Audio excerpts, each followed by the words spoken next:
Hello दोस्तों, नमस्कार। बहुत स्वागत है आपका अखिल एकेडमी के इस ऑनलाइन प्लेटफॉर्म पर। और आज के इस पूरे टॉपिक में हम लोग दोस्तों बात करेंगे कि एमपीपीएससी की तैयारी क्यों और कैसे करें, और कौन कौन सी किताबें पढ़ें, किन सोर्सेस का इस्तेमाल करें। तो चलिए दोस्तों बात कर लेते हैं सबसे पहले कि इस पूरे टॉपिक में आज के हम लोग क्या क्या कवर करेंगे। तो आज के इस पूरे टॉपिक में हम लोग कवर करेंगे आज के इस पूरे टॉपिक में हम लोग कवर करेंगे कि क्यों करें एमपीपीएससी की तैयारी, पहला पॉइंट हमारा होगा। दूसरा, तैयारी की शुरुआत कहाँ से करें, कब से करें तैयारी, कितना समय लगेगा तैयारी में, कोचिंग करें या नहीं करें, कोचिंग नोट्स लें या किताबें लें, एमपीपीएससी की तैयारी के लिए क्या पढ़े, कैसे पढ़े, इसकी बात करेंगे। तो इस तरह से दोस्तों आज का ये हमारा पूरा टॉपिक होने वाला है।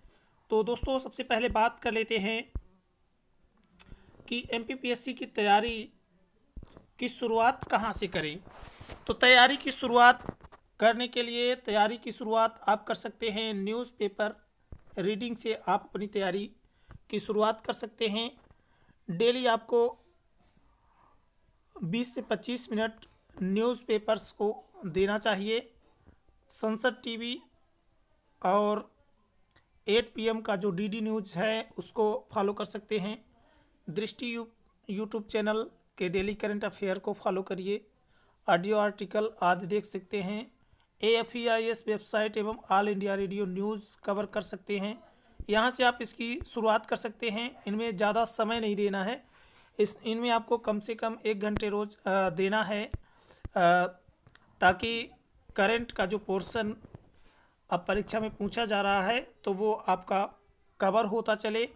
बात कर लेते हैं कब से करें तैयारी। तो जब भी आप फ्री हों और आपको लगे कि आप कर सकते हैं तब आप स्टार्ट कर सकते हैं, बशर्ते आपकी जो एज लिमिट है वो आयोग ने जो निर्धारित कर रखी है वो होनी चाहिए। तो हो सके तो जल्दी स्टार्ट करें, ग्रेजुएशन के दौरान से ही शुरुआत करें।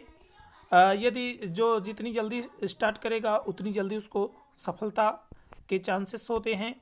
तो जल्दी शुरुआत करें, ग्रेजुएशन के दौरान से ही प्रिपरेशन स्टार्ट करें तो ज़्यादा बेहतर होगा। आगे बात कर लेते हैं समय कितना लगता है तैयारी में। अगर पूरी ओवरऑल तैयारी की जाए तो कितने समय में ये पूरी तैयारी हो सकती है। तो सामान्यतः पूरे सिलेबस को कवर करने में 8 से 12 महीने लग जाएंगे। 8 से 12 महीने का समय लग जाएगा। पाठ्यक्रम एवं अध्ययन सामग्री विस्तृत होने के कारण इतना टाइम तो कम से कम आपके पास होना ही चाहिए। तो याद रखेंगे कि आपके पास कम से कम 8 से 12 महीने का समय होना चाहिए, तभी आप इसकी पूरी समग्रता से तैयारी कर सकेंगे।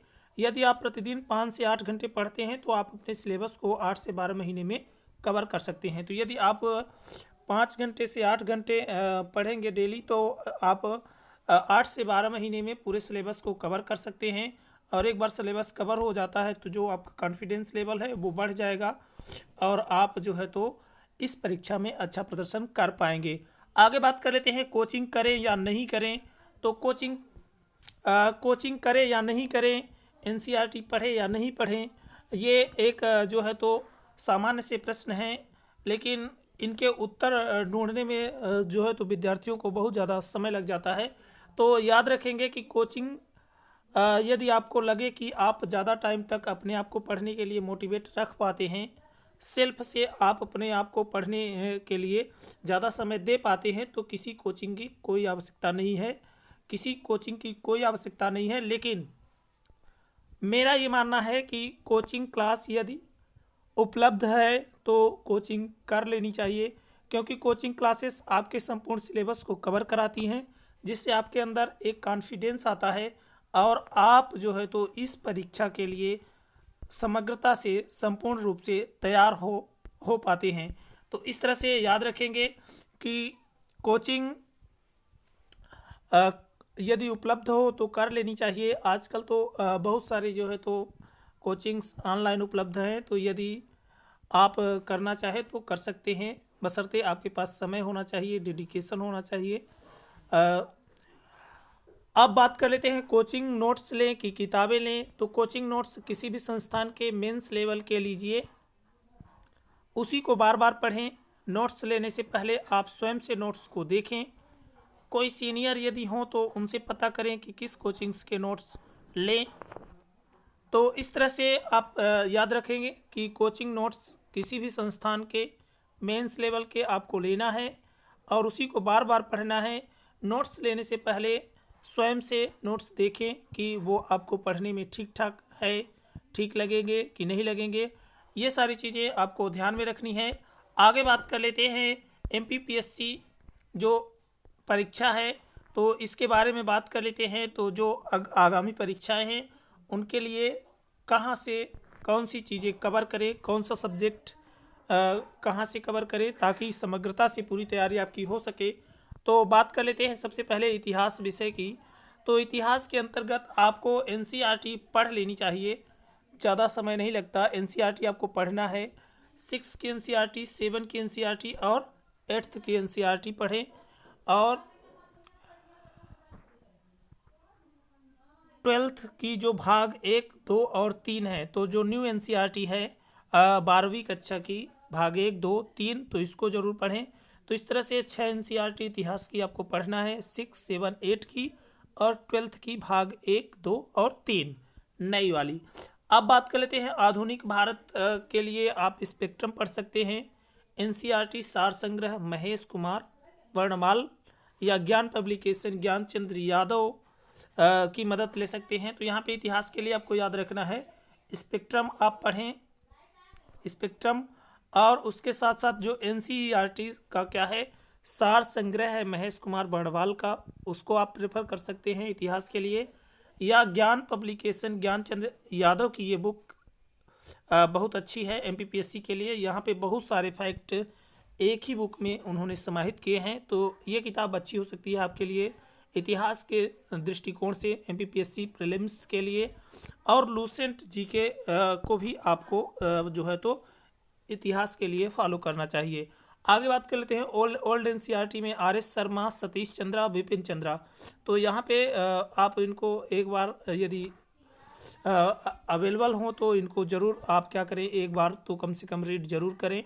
आगे बात कर लेते हैं मेंस के लिए कोचिंग के नोट्स लेना है और प्रीलिम्स के लिए घटना चक्र का पूर्वावलोकन आपको ज़रूर लगाना है। तो इस तरह से ये इतिहास सब्जेक्ट का हो गया।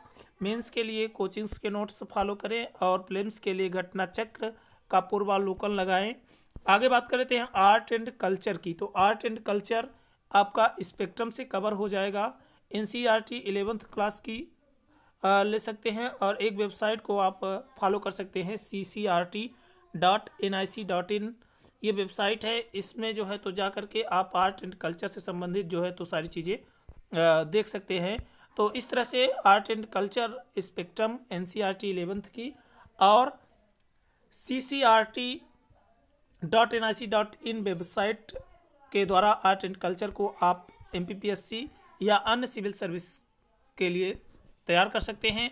आगे बात कर लेते हैं पॉलिटी एंड गवर्नेंस की। तो पॉलिटी और गवर्नेंस आप कहाँ से कवर करेंगे, तो आप कवर कर सकते हैं NCERT 11th की आपको ज़रूर पढ़ना है। सुभाष कश्यप की जो ओल्ड NCERT आती है उसको आप कवर करेंगे। वहाँ से आपके बहुत सारे जो है तो विजन क्लियर होंगे, आपके अंदर जो है तो एक कॉन्फिडेंस आएगा इसको पढ़ने के बाद। और M लक्ष्मीकांत आपको रीड करनी है, लेकिन यहाँ पे ध्यान ये देना है कि पूरी M लक्ष्मीकांत आपको नहीं पढ़ना है, सिलेबस से मैच करके पढ़ना है, नहीं तो बहुत ज़्यादा लेंदी हो जाएगी ये बुक। तो इस तरह से याद रखेंगे कि M लक्ष्मीकांत आप पढ़ सकते हैं। और यहाँ पे परीक्षा वाणी जो है तो फैक्ट के लिए ये बहुत अच्छी बुक है।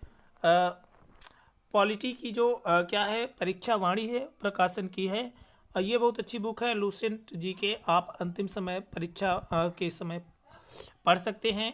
और घटना चक्र का पूर्वावलोकन आपको लगाना पड़ेगा पॉलिटी के लिए भी। आगे बात कर लेते हैं जियोग्राफी एंड एनवायरनमेंट की। तो NCERT 6 से 12 आपको पढ़ना है। महेश कुमार वर्णवाल ये बुक बहुत अच्छी है, इसको ज़रूर फॉलो करना है। महेश कुमार वर्णवाल और लूसेंट GK। परीक्षा वाणी भारत का भूगोल परीक्षा वाणी से भी कवर कर सकते हैं आप। और परीक्षा वाणी के लिए पर्यावरण और पारिस्थितिकी या परीक्षा मंथन आप प्रेफर कर सकते हैं। तो इस तरह से याद रखेंगे कि ज्योग्राफी और एनवायरनमेंट के लिए आपको इन बुक्स की ज़रूरत पड़ेगी। महेश कुमार बर्णवाल और परीक्षा मंथन एनवायरनमेंट के लिए ये बेस्ट बुक्स हैं, तो इनको आप फॉलो करें, साथ में एनसीईआरटी भी ज़रूर लगाएं। आगे बात कर लेते हैं इकोनॉमिक्स की। तो इकोनॉमिक्स में 9 to 12 एनसीईआरटी पढ़ना है, न्यू वाली संजीव वर्मा की बुक पढ़ना है।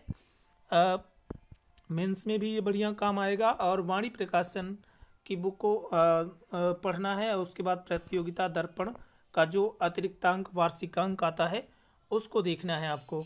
और घटना चक्र सार, इसमें भी क्या करना है, सेलेक्टिव टॉपिक्स के ही लगाना है जो क्या है आपके सिलेबस में दिए गए हैं, तो उनको घटना चक्र से ज़रूर सॉल्व करना है। आगे बात कर लेते हैं जनरल साइंस एंड टेक्नोलॉजी की। तो जनरल साइंस आपको 6 to 10 एनसीईआरटी कवर करना चाहिए। और दृष्टि की सामान्य विज्ञान या लूसेंट सामान्य विज्ञान, इनमें से कोई आपके पास होनी चाहिए। और एक साइंस और एनवायरनमेंट के लिए आपके पास बुक होनी चाहिए, परीक्षा धाम की बुक। याद रखेंगे, परीक्षा धाम की यूनिट 7 करके प्रीलिम्स के लिए बुक आती है, वहाँ से बहुत सारे जो है तो फैक्ट्स आपके कवर हो जाएंगे। तो याद रखना है, परीक्षा धाम यूनिट 7 प्रीलिम्स के लिए बेहद अच्छी बुक है। और उसके बाद बात कर लेते हैं दृष्टि विज्ञान एवं प्रौद्योगिकी से आप सेलेक्टिव टॉपिक्स कवर कर सकते हैं। तो इस तरह से जनरल साइंस एंड टेक्नोलॉजी आपकी कवर हो जाएगी। आगे बात कर लेते हैं आईसीटी की, तो इंफॉर्मेशन एंड कम्युनिकेशन टेक्नोलॉजी की।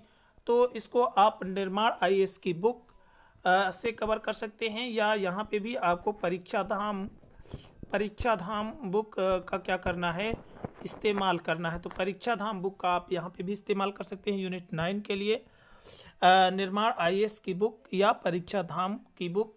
और साथ साथ परीक्षा मंथन का कंप्यूटर भी आपको यहाँ उसको सेलेक्टिव टॉपिक्स प्रीलिम्स के लिए कवर करना है। और मेंस में जो यूनिट क्या है, पेपर 3 की यूनिट 4 है, वो यहाँ से परीक्षा मंथन से कवर हो जाएगी।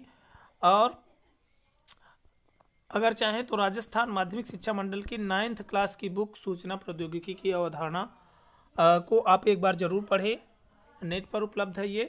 आगे बात कर लेते हैं मध्य प्रदेश सामान्य ज्ञान के लिए कौन कौन सी बुक्स आपको क्या करना है, प्रेफर करना है। तो याद रखेंगे कि MP history culture and literature निर्माण आईएएस या Madhya Pradesh history grand academy की कोई पुस्तक जो आपको ठीक लगे वो आप ले सकते हैं। एमपी हिस्ट्री कल्चर और लिटरेचर निर्माण आईएएस की बुक, या कि मध्य प्रदेश हिंदी ग्रंथ अकेडमी की कोई बुक जो आपको ठीक लगे उसको आप ले सकते हैं। MP polity Punekar, Lucent GK और सिविल इंडिया की मध्य प्रदेश की राज्य व्यवस्था से कवर करें। आगे बात कर लेते हैं राज्य की अर्थव्यवस्था को भी Punekar, Mahesh Kumar Barnwal, Lucent MP GK से कवर करें। एमपी ज्योग्राफी के लिए आप महावीर, महेश कुमार बर्णवाल और लूसेंट एमपी जीके प्रेफर कर सकते हैं। और एमपी जीके के लिए आप ओवरऑल प्रतीक जैन की जो आती है बुक MP 360 उसको फॉलो कर सकते हैं। तथ्यबाण और परीक्षा धाम ये बुक्स MP के लिए अच्छी बुक है। MP करंट तथ्यबाण वार्षिकांक 2 बार प्रकाशित होता है, उसको आपको लेना है। या कि आप निर्माण की समसामयिकी ले सकते हैं, या कि यहाँ पे जो यूनिट 8 है इसके लिए आप परीक्षा धाम की बुक प्रेफर कर सकते हैं। आगे बात कर लेते हैं समसामयिकी और विविध।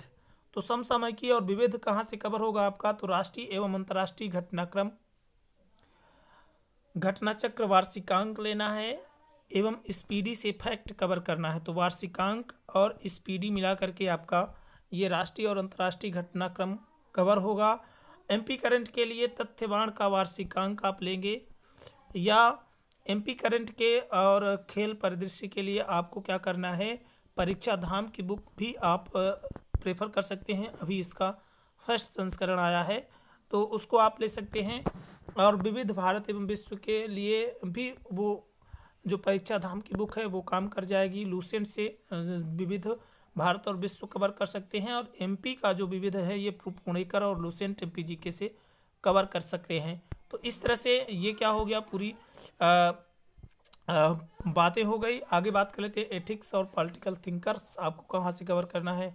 तो कोचिंग के कोई नोट्स ले सकते हैं, निबंध एवं प्रारूप लेखन परीक्षा मंथन की ले सकते हैं या दृष्टि की। तो परीक्षा मंथन या दृष्टि की क्या कर सकते हैं, निबंध और प्रारूप लेकर ले सकते हैं। सामान्य हिंदी अरिहंत बुक आप प्रीफर कर सकते हैं। अरिहंत की बुक सामान्य हिंदी के लिए आपको प्रीफर करनी चाहिए। तो इस तरह से ओवरऑल इतनी बुक्स आपको क्या करना है, लेना पड़ेगा, तब जा कर के आपकी पूरी तैयारी समग्रता से हो पाएगी।